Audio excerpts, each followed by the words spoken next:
Selamat mendengarkan podcast ini. Saudara-saudaraku, beberapa kali dikemukakan melalui mimbar ini bahwa dunia di mana kita hidup dari sudut rohani sedang memasuki atau dalam masa penampian. Di masa penampian ini, dunia akan mengalami berbagai goncangan, berbagai krisis dalam kehidupan yang belum pernah terjadi di masa-masa lalu. Saudara akan dapat membuktikannya, dan sekarang saudara sudah dapat melihatnya. Keadaan dunia ini, saudaraku, di masa penampian ini mengkondisi manusia terbagi atau dipisahkan. Satu kelompok, satu pihak, ada orang-orang yang menjadi saleh dan makin disucikan. Ini jumlahnya sangat sedikit. Tetapi ada pihak lain yang jumlahnya hampir semua manusia menjadi semakin fasik, semakin jahat, saudaraku. Jadi goncangan ini akan memisahkan. Orang-orang fasik akan disempurnakan kejahatannya. Mereka akan melakukan berbagai tindakan yang jahat di mata Allah. Tetapi Tuhan seakan-akan tidak mendatangkan hukuman. Jadi seakan-akan aman-aman saja. Itulah sebabnya ada orang yang terus-menerus berbuat dosa, melakukan kejahatan, dan seakan-akan hal itu tidak mengganggu perasaan Allah. Khususnya ini dalam lingkungan orang Kristen sendiri. Melakukan berbagai kejahatan, melakukan tindakan-tindakan yang jelas itu jahat di mata Allah, tetapi mereka tidak mendapatkan hukuman atau disiplin. Seakan-akan Allah tidak terganggu perasaannya dan mereka merasa aman-aman saja karenanya mereka terus-menerus berbuat dosa. Biasanya orang-orang seperti ini memang sudah jahat pada dasarnya. Tuhan sudah tegur berulang-ulang, tetapi mereka tidak mau berubah. Ini bukan orang-orang di luar gereja saja, saudaraku. Saya sedang berbicara untuk orang-orang di dalam gereja. Di antaranya para aktivis, majelis, dan pendeta yang kejahatannya dimatangkan. Tentu mereka memiliki banyak alasan, mereka punya dasar argumentasi dalam melakukan tindakan-tindakan tersebut. Mata hatinya sudah menjadi buta, gelap. Jangan sampai kita ada di kelompok ini, saudara, ya. Jangan sampai kita ada di kelompok ini. Mereka orang-orang yang biasanya tidak akan tahan berdoa lama. Mereka pasti masih memiliki banyak hobi-hobi dan kesenangan-kesenangan hidup. Tetapi saudaraku, kita akan memilih menjadi kelompok yang sedikit. Orang yang memilih untuk hidup suci, tak bercacat, tak bercela. Nah, kalau kita memilih untuk hidup suci, tak bercacat, tak bercela, makin dimurnikan, makin disucikan, makin disempurnakan. Kita melihat seakan-akan Tuhan tidak memberi perhatian. Allah seakan-akan tidak peduli. Allah seakan-akan diam. Dan seakan-akan apa yang kita lakukan ini tidak berdampak apa-apa terhadap diri kita. Atau bahkan mungkin terhadap orang lain. Seakan-akan yang dilakukan mereka yang hati nuraninya sudah gelap itu sama. Jadi seakan-akan tidak ada reaksi Allah. baik terhadap orang yang dimatangkan kejahatannya maupun yang dimatangkan kesuciannya. Nah, tidak heran kita ini bisa menjadi tawar hati lalu berhenti berjuang, saudaraku. Apalagi kalau orang menuduh saudara sok suci, sok hidup kudus, hidup suci untuk menutupi kesalahan, munafik, pura-pura. Kita bisa menjadi tawar hati, saudara, sementara Allah diam dan tidak membela kita. Saudaraku, kita harus bertekun. Bertekun. Katakan, bertekun. Ulangi, bertekun. Kita harus bertekun dan menjadi orang-orang percaya yang tahan uji. Karena itu ujian, saudaraku. Coba saudara renungkan orang-orang Kristen abad pertama yang diseret di sepanjang jalan oleh tentara Roma, dianiaya. Sementara bangsanya sendiri, orang-orang Yahudi, menuding mereka sebagai orang-orang sesat yang mengikut Yesus yang dipandang sesat melawan Yahweh. Dan Allah tidak berbuat apa-apa. Allah membiarkan mereka dipermalukan. Kalau meminjam ucapan pemazmur, ya, jiwaku gelisah, gundah gulana karena orang bertanya, di mana Allahmu? Seakan-akan Allah tidak ada, atau kalau ada seakan Allah tidak berdaya. Allah yang disembah orang Kristen ini seakan-akan Zeus, dewa Zeus, lebih kuat, lebih berkuasa dari Yesus. Nah, ini saudaraku, dibutuhkan ketekunan, bertekun, harus tahan uji. Saudara melihat tidak banyak orang yang benar-benar bertekun, tidak banyak orang yang tahan uji. Kita bisa mengerti mengapa di dalam Lukas 18 ayat 8 Yesus berkata, jika anak manusia datang, apakah ia mendapati iman di bumi? Di Matius 24, Tuhan Yesus berkata, karena semakin bertambahnya kedurhakaan, maka kasih kebanyakan orang menjadi dingin atau tawar. Ini masa kemurtatan besar yang dikatakan di dalam 2 Timotius pasal 3 ayat 1 sampai 5. Paulus menulis, mereka melakukan ibadah, tapi mereka menyangkali kekuatan ibadahnya itu. Jadi seperti bungkus kemasan saja, isinya tidak ada.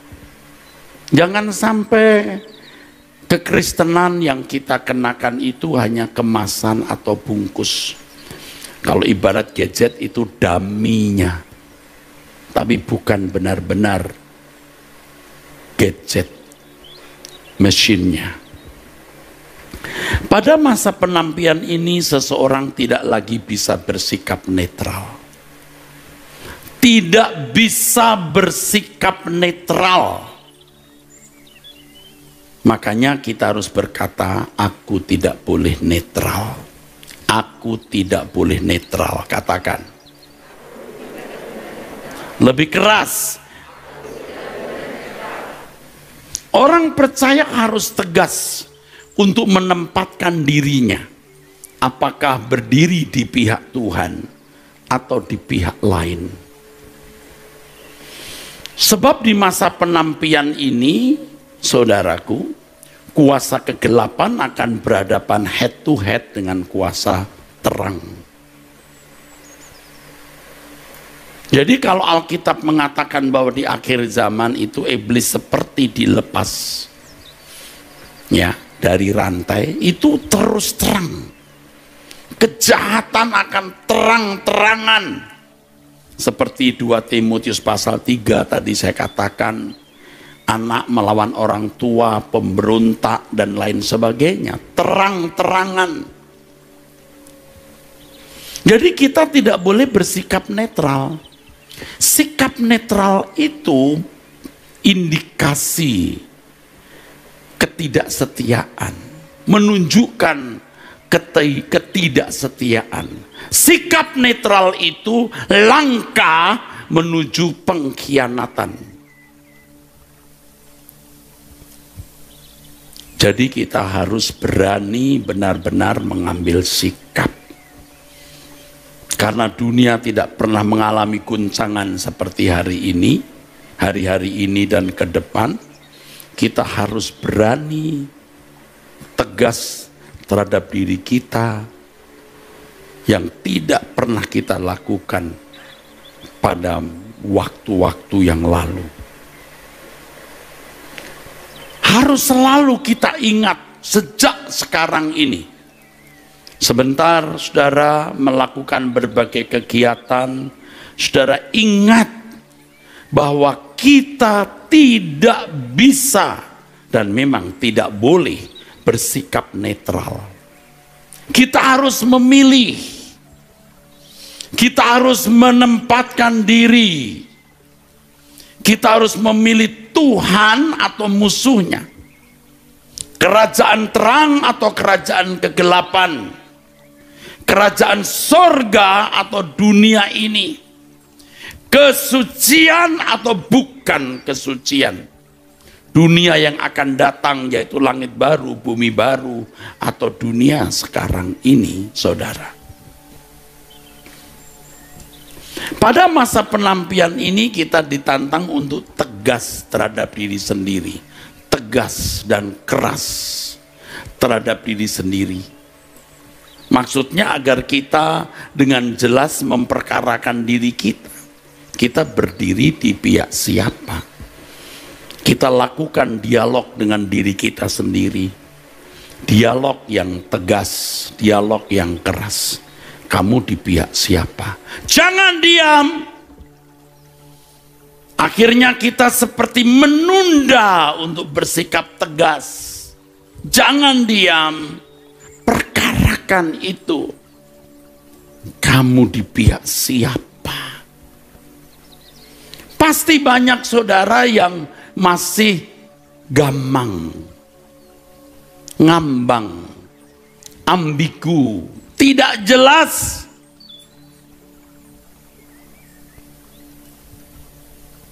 Banyak orang Kristen yang sebenarnya belum sungguh-sungguh memperkarakan dirinya apakah berdiri di pihak Tuhan atau tidak.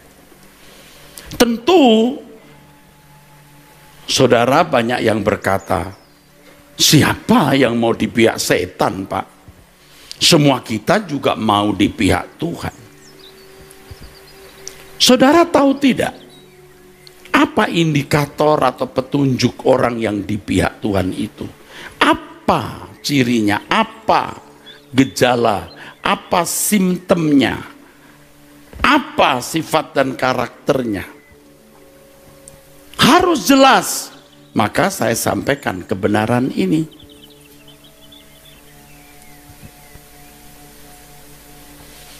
Banyak orang Kristen tidak menganggap ini hal penting. Mereka memandang hal ini tidak perlu diperkarakan. Dengan demikian menganggapnya remeh. Apalagi yang sudah yang memiliki anggapan bahwa jika sudah mengaku Yesus adalah Tuhan dan Juru Selamat masuk surga. Plus ditambah dengan yakin telah dipilih masuk surga. Nanti akhirnya juga masuk surga. Saudara ditipu setan itu. Alkitab jelas berkata kok, berjaga-jagalah, berjuanglah, setialah sampai akhir. Bukan dibuat dengan sendirinya setia sampai akhir. Jadi kita harus memperkarakan kita ini berdiri di pihak siapa. Kita harus keras terhadap diri kita sendiri. Kalau sebentar kita belajar bagaimana kita harus berdiri di pihak Tuhan, kita harus memaksa diri kita berdiri di pihak Tuhan. Kita harus keras dan tegas terhadap diri sendiri supaya dunia tidak menghanyutkan kita. Sebab kalau saudara tidak keras terhadap diri sendiri, dunia yang akan menyeret saudara, menghanyutkan saudara. Kuasa kegelapan akan menyeret, menghanyutkan saudara dengan memberikan berbagai kesibukan, kesenangan dunia, sehingga saudara dibawa kepada kebinasaan. Kebinasaan artinya terpisah dari Allah selama-lamanya. Itu mengerikan sekali, saudaraku. Benar-benar mengerikan. Orang tidak berpikir hari ini betapa mengerikannya kalau seseorang tidak mendapat kesempatan ada di hadirat Allah. Terbuang selama-lamanya. Mengerikan, saudaraku. Mengerikan. Bapak Ibu harus waspada, berjaga, siuman, alert. Terpisah dari Allah itu mengerikan.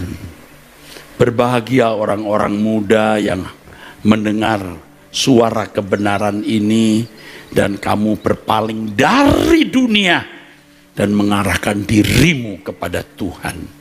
Berbahagialah. Sebab banyak orang-orang muda yang menjadi mangsa empuk kuasa kegelapan. Mereka tergiring ke dalam kegelapan abadi. Apalagi orang-orang muda di barat. Tinggal sedikit, masih ada sisa orang-orang Kristen di barat yang mencari Tuhan. Orang-orang mudanya juga masih ada, sedikit sekali. Saudaraku sekalian yang kekasih, kita harus keras terhadap diri kita sendiri, ya. Kita harus tegas terhadap diri kita sendiri supaya dunia jangan keras terhadap kita dan menyeret dengan paksa. Kalau kita dengan paksa menyeret diri kita untuk ada di pihak Tuhan, dunia tidak akan bisa menyeret kita. Firman Tuhan mengatakan bahwa kita yang telah ditebus oleh darah Yesus bukan milik kita sendiri. 1 Korintus 6 ayat 19 dan 20. Konsekuensi menjadi orang tebusan atau anak tebusan itu, kita bukan milik kita sendiri. Ingat, kita bukan milik kita sendiri.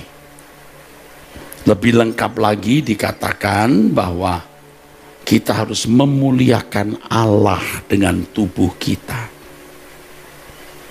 Dengan menjadi milik Tuhan, maka mestinya kita harus ada di pihak Tuhan, bukan di pihak siapa-siapa, bahkan bukan di pihak kita sendiri.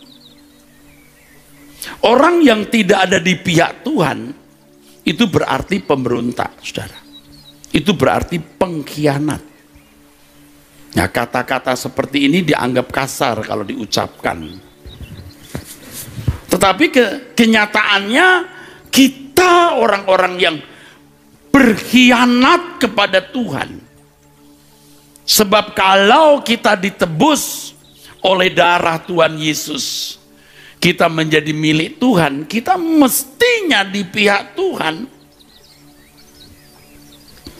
Apalagi kalau kita melihat budaya zaman itu, kultur zaman itu, seorang budak yang ditebus itu tidak memiliki harkat, tidak memiliki martabat.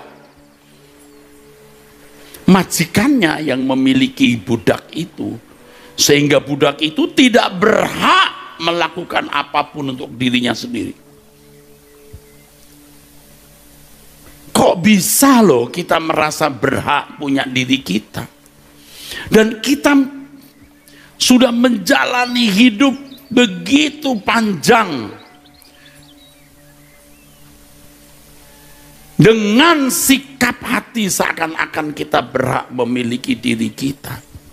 Itu juga saya lakukan, saudaraku. Makanya dalam doa saya beberapa waktu ini tidak saya ucapkan di depan orang, tetapi dalam doa saya mengatakan, Tuhan, ampunilah aku yang sudah memberontak dan berkhianat kepadamu. Sekarang aku menyerahkan hidupku. Kalau saudara orang Kristen baru, dipandang belum dewasa oleh Tuhan, ketika saudara masih hidup untuk diri sendiri, itu tidak dianggap sebagai pemberontak atau pengkhianat kepada Tuhan. Urusan dengan Tuhan hanya karena mau minta mujizat, minta berkat, karena mau supaya cita-citanya bisa dia capai, supaya Tuhan memberkati usahanya dengan pemikiran kalau usahanya besar, rumahnya juga pasti besar, mobilnya lebih mewah, jalan-jalannya lebih jauh, dan seterusnya. Itu wajarnya hidup.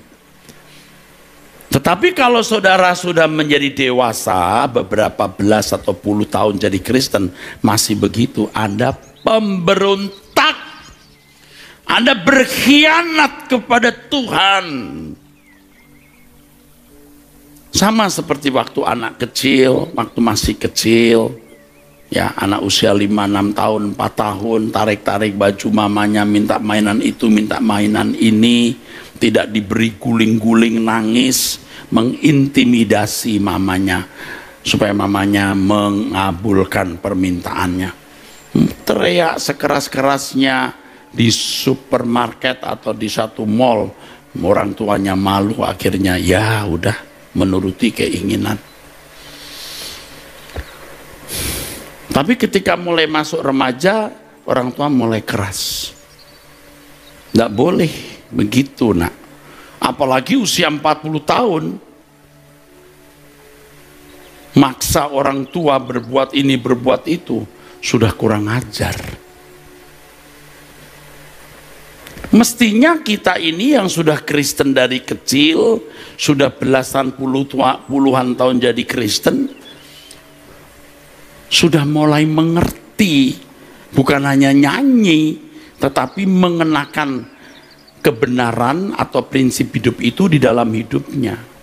Ajar aku terima saja pemberian tanganmu. Jangan main-main loh dengan kalimat itu.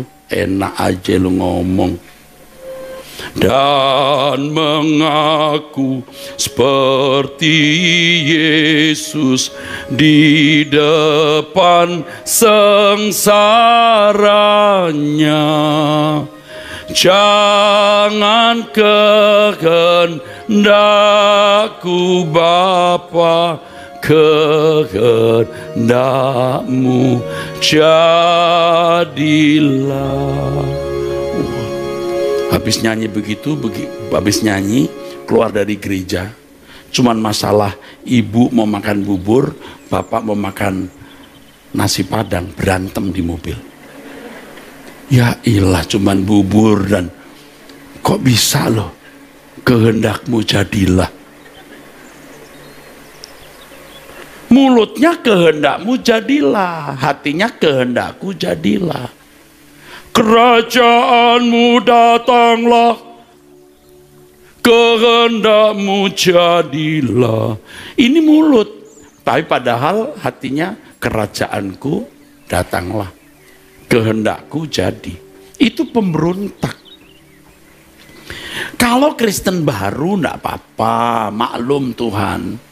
Maklum, Tuhan maklum. Tidak sedikit ke orang Kristen doanya begini, aku klaim janjimu. Kayak Tuhan tuh kayak asuransi, klaim. Kamu klaim ini bayar preminya enggak? Nah, pada kesempatan ini mumpung saya ingat, jangan lupa bayar BPJS. Giliran sakit enggak bisa ke dokter, baru enggak bayar BPJS, lalu nyusahin orang. Orang-orang Kristen seperti ini, maaf ya, kampungan dan tidak dewasa. Bayar BPJS saja kamu tidak bisa. Kalau memang tidak mampu ya jauh-jauh hari minta tolong. Pak, saya membayar BPJS Pak 150.000 satu keluarga, belum bisa bulan ini. Dibantu. Jangan sudah sekian juta baru Pak bantu Pak, ini saya sudah 2-3 tahun nggak bayar BPJS. Ya Tuhan,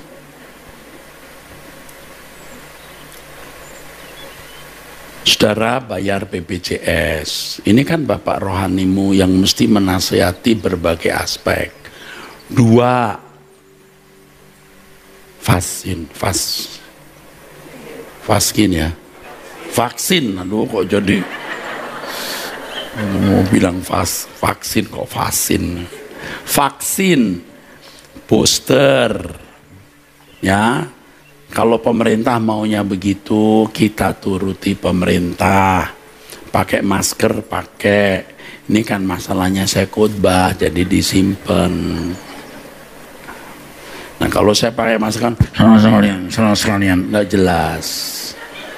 Jadi dibuka. Vaksin 1, vaksin 2, lalu booster. Ya, ibu-ibu. Booster, kenceng banget. Awas kalau belum ya. Oke. Ini orang Kristen yang baru itu loh. Aku klaim janjimu. Coba saya tanya, janji yang mana? Coba you tanya, janji yang mana? Percaya nggak? Dia nggak akan bisa jawab. Kalau dia jawab pasti salah. Aku klaim janjimu, engkau setia memenuhi janjimu. Janji yang mana? Tapi banyak orang Kristen tuh begitu. Banyak. Coba kalau orang berkata klaim janji Tuhan, janji yang mana? Coba yang mana? Coba saudara tulis di Anda bertanya Alkitab menjawab janji yang mana? Ayo. Ini Pak, dia akan mendengar doa kita. Yang mana? Konteksnya apa? Ada Pak ayatnya, Tuhan aku akan mendengar doamu. Kamu kenapa nggak lihat ayat yang satu ini? Aku tidak akan mendengar doamu. Ada ayatnya. Konteksnya mana? Nah kita sudah harus lewati ya masa kanak-kanak rohani, di mana kita kalau urusan dengan Tuhan hanya minta, klaim. Sampai ada loh orang Kristen yang ngancam Tuhan. Memang nggak langsung ngancam ke Tuhan, tapi ngancamnya ke pendeta. Pak, saya ini sudah berdoa, saya sudah ke gereja, tapi Tuhan nggak menjawab Pak. Maksudnya apa? Ya piye begitu. Lalu mau apa? Ya berhenti ke gereja. Kok bisa lo ngancam Tuhan? Ini kalau sampai Tuhan nggak jawab doaku, aku pindah agama, pindah sono. Kok Tuhan kamu ancam begitu? Tapi saya nggak ngomong gitu loh. Itu di hati saya rasanya mau ngomong begitu, tapi kita kan gembala. Ini kalau sampai nggak selesai masalahnya, saya pindah agama.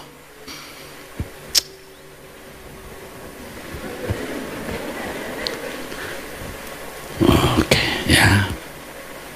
Bukan gini, dalam nama Yesus. Setan keluar. Bukan. Oke.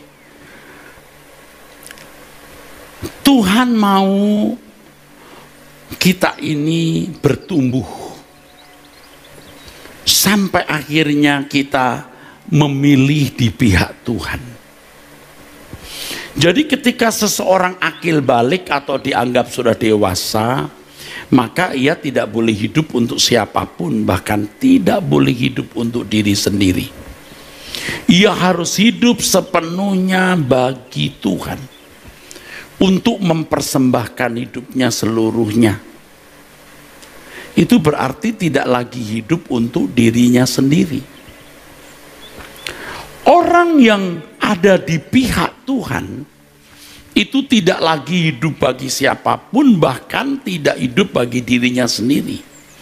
Dan orang yang ada di pihak Tuhan, yang tidak lagi hidup untuk dirinya sendiri, ia tidak memikirkan apa yang dipikirkan manusia, tetapi yang dipikirkan Allah.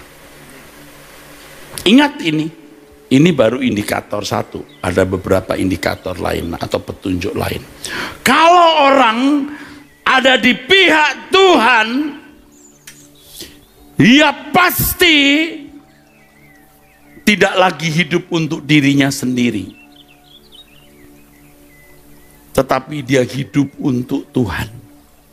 Dan orang yang sungguh-sungguh tidak lagi hidup bagi dirinya sendiri, dia tidak memikirkan apa yang dipikirkan manusia, tetapi apa yang dipikirkan oleh Allah. Pasti tidak mungkin orang seperti ini hidupnya sama dengan lingkungannya. Tidak mungkin. Tidak mungkin. Nah, saudara harus sampai pada tingkat kekristenan seperti ini. Dan saya sebagai pelayan saudara, suster saudara, perawat saudara, atas arahan petunjuk dokter di atas segala dokter Tuhan Yesus, harus membimbing saudara. Tadi ada menit-menit di mana saya diam, air mata saya meleleh sampai masker saya basah.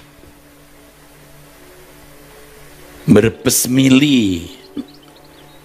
Saya cuma tidak mau dilihat lebay.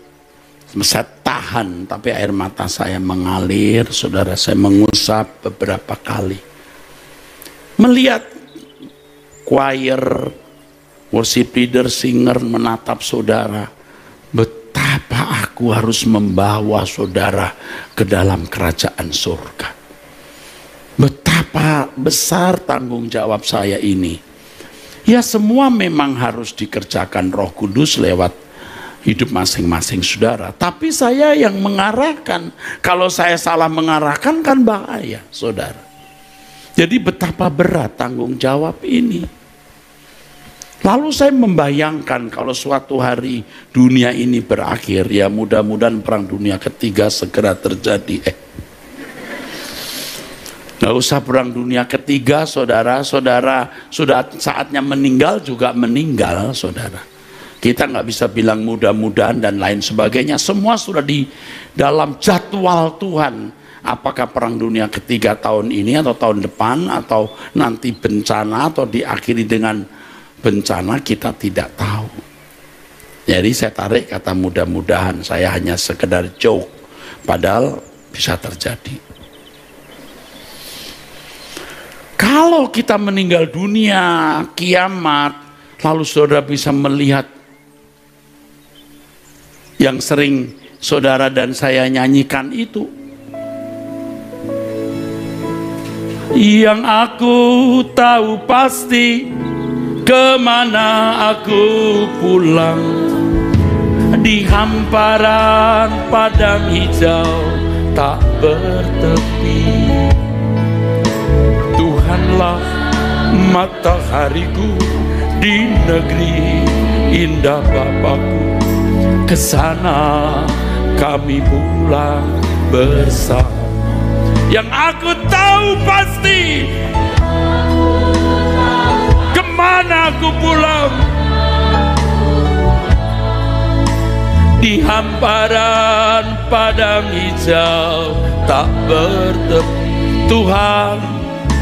Tuhanlah matahariku di negeri indah Bapakku. Kesana kami pulang bersama. Saya tidak mengintimidasi saudara, tidak mengancam. Yang merasa terancam ya silahkan. Saya hanya menunjukkan realitas kehidupan bahwa kita akan mati. Entah karena perang, entah karena bencana, entah karena sakit, entah kecelakaan, dan banyak kausalitasnya. Tetapi kalau nanti kita melihat padang hijau, lalu kita melihat bangunan istana Tuhan kita Yesus Kristus, betapa bahagianya. Nggak kepikir masuk neraka dan kita tidak akan masuk ke sana. Amin, saudara. Ini bukan omong kosong. Tidak ada maksud mengintimidasi saudara, mengancam saudara, atau memberikan janji-janji palsu. Tidak ada. Maka saudara mesti menangkap ucapan saya dan diri saya dengan nurani. Ini orang bener enggak? Nuranimu tidak akan tertipu kalau telingamu masih bisa tertipu. Jadi orang yang di pihak Tuhan itu pasti memikirkan perkara-perkara dari surga. Memikirkan apa yang dipikirkan Allah. Apapun yang kita lakukan nanti pasti muaranya Tuhan. Dan ini satu fakta yang harus kita alami. Coba kita lihat Matius pasal 16 dari ayat 21. Di situ ada fragmen yang luar biasa, saudaraku. Sejak waktu itu Yesus mulai menyatakan kepada murid-muridnya bahwa ia harus pergi ke Yerusalem dan menanggung banyak penderitaan dari pihak tua-tua, imam-imam kepala dan ahli-ahli Taurat. Lalu dibunuh dan dibangkitkan pada hari ketiga. Ini rencana Allah. Ini yang dipikirkan oleh Allah. Dan kalau hal itu digenapi, keselamatan dunia. Amin. Lalu ayat berikutnya. Tetapi Petrus menarik Yesus ke samping dan menegur dia, katanya, Tuhan, kiranya Allah menjauhkan hal itu sekali-kali takkan menimpa engkau. Ia merasa dirinya rohani. Dia mengganggu pekerjaan Tuhan loh. Amin. Anda ngerti nggak banyak hal yang mendistrak, yang mengganggu pikiranmu, yang itu bisa merusak rencana Allah untuk keselamatan kekal saudara. Dan kalau sampai iblis berhasil merusak keselamatan kekalmu, engkau pasti dipakai setan merusak keselamatan orang lain. Sebaliknya, kalau kita tidak mau mendengar suara setan di dalam pikiran kita, kita memikirkan apa yang dipikirkan oleh Allah, kita menyelamatkan diri kita. Kita juga akan pasti menjadi alat dalam tangan Tuhan menyelamatkan orang lain. Amin. Jadi jangan menjadi manusia yang mengganggu pekerjaan Tuhan. Petrus merasa dia sedang membela Tuhan. Makanya tadi saya katakan ini bukan untuk orang di luar gereja ya. Ini untuk orang-orang di dalam gereja. Merasa di pihak Tuhan padahal tidak di pihak Tuhan.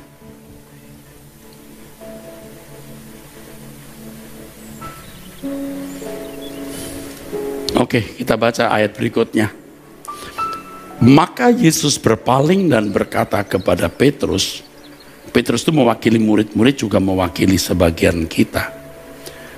Enyalah iblis, engkau suatu batu sandungan bagiku. Sebab engkau bukan memikirkan apa yang dipikirkan Allah, melainkan apa yang dipikirkan manusia. Kamu di pihak siapa? Kamu tidak di pihakku. Kamu mengganggu rencana Allah ini. Amin, saudara. Makanya orang yang tidak di pihak Tuhan itu memikirkan apa yang dipikirkan manusia, bukan apa yang dipikirkan Allah. Makanya saya tantang saudara mulai hari ini, buang semua hobi-hobi yang tidak perlu. Kebiasaan-kebiasaan dan rutinitas hidup saudara yang tidak membuat Anda takut akan Allah, buang. Juga persahabatan dan pertemanan dengan orang-orang yang tidak membuat engkau kudus. Kalau ketemu orang yang maunya ngomongin orang, jangan ketemu lagi. Kalau dalam percakapan di meja kadang-kadang ngomong A ngomong B, ini menyangkut orang, saya berkata, bisa nggak ya kita diam? nggak mengomongin ini lagi. Stop! Ini mendistrak otak kita, pikiran kita. Saya mengerti, saudaraku, setan itu manuvernya banyak. Lewat orang tua, lewat mertua, lewat suami, lewat istri, lewat anak, lewat teman, dan lain sebagainya. Mungkin di antara saudara ini juga ada orang-orang yang sedang dibelenggu oleh setan. Korupsi, selingkuh, berkelahi. Anda akan masuk neraka kalau tidak bertobat. Benci orang, benci mertua, benci tetangga, benci atasan, benci bawahan. Ada kebencian, ada dendam. Saudara mungkin berkata, saya sih nggak mau marah Pak. Habis sih, keterlaluan dia. Loh, ya kalau nggak mau marah ya udah jangan marah. Tapi keterlaluan, nggak ada tapi. Apa Yesus ngajarin saudara tapi? Kita mau hidup suci. Kita mau hidup tidak bercacat, tidak bercelah. Kita lupakan masa lalu. Kita menatap ke depan untuk menjadi anak-anak Allah, menjadi kesukaannya. Saudara punya persoalan, saya tahu, saya juga punya persoalan. Tapi kalau saudara bertekad hidup suci, bertekad hidup tidak bercacat, tidak bercelah, Allah tidak mungkin tidak menolong saudara. Anda tidak minta kesembuhan pun Tuhan akan sembuhkan loh. Hidupku, pekerjaanmu, Tuhan aku hanya mau melakukan kehendak-Mu. Tapi dengan kanker ini, dengan tumor ini, bagaimana aku bisa hidup?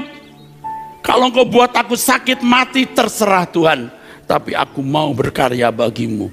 Tuhan akan berkata, aku cabut kankermu dalam nama Yesus. Amin. Percaya saudaraku. Jangan ragu-ragu sama sekali. Jangan ragu-ragu. Ya Tuhan, bagaimana masa depanku, masa depan anak-anakku. Ini kondisi begini sulit. Kalau Engkau berpikir apa yang Allah pikirkan, di tengah-tengah kekalutan, kesulitan hidupmu, Engkau tetap berjuang untuk hidup suci, tak bercacat, tak bercelah, tidak menaruh kebahagiaanmu atas dunia ini. Kamu menatap langit baru, bumi baru, mengharapkan kebahagiaan di dunia akan datang. Allah tahu. Anda nggak minta tolong, Tuhan tolong. Jangan menghina Tuhan. Tuhan tahu apa yang kamu butuhkan. Nggak usah pakai klaim. Apa itu klaim? Kalau itu orang Kristen baru, Tuhan maklum. Kalau kita sudah tua, itu kurang ajar. Tuhan tahu. Firman Tuhan mengatakan Dia tahu apa yang kamu butuhkan. Amin, saudara. Kita mau di pihak Tuhan. Katakan amin. Katakan, aku di pihak Tuhan. Lebih keras. Sekali lagi. Aku di pihak Tuhan. Ayat berikutnya munculkan. Lalu Yesus berkata kepada murid-muridnya, setiap orang yang mau mengikut aku, ia harus menyangkal dirinya, memikul salibnya dan mengikut aku. Aduh, saudara. Persiapan khotbah saya waktu saya siapkan, aku kagum-kagum.